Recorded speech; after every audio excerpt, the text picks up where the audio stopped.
നമ്മളിപ്പോൾ കൽപ്പക്കം ബീച്ചിലാണുള്ളത്. രാവിലെ വരുന്നൊരു 12-13 കിലോമീറ്റർ കഴിഞ്ഞ് വരുമ്പോൾ അടുത്ത ബീച്ചിലാണുള്ളത്. ഒരു മീൻ ചത്ത് കിടക്കുന്നു. പിന്നെ കഴിക്കാൻ എടുക്കത്തില്ലെന്ന് തോന്നുന്നു. ഒരു മീനുണ്ട്, അസ്ഥി മാത്രമേ ഉള്ളൂ. നോക്കി, അസ്ഥി മാത്രമേ ഉള്ളൂ ആ മീൻ. ഇതെന്ത് മീനാണെന്നറിയത്തില്ല.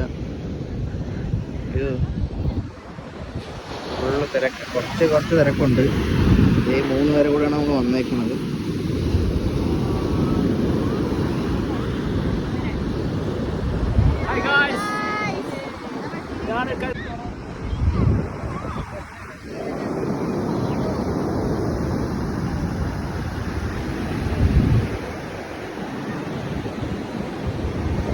അങ്ങ് മീൻ പിടിക്കുന്ന കുറേ പേരുണ്ട്.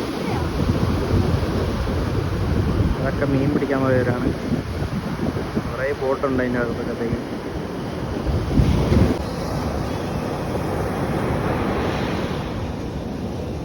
നേരെ മുമ്പോട്ട് പോയ മലേഷ്യ.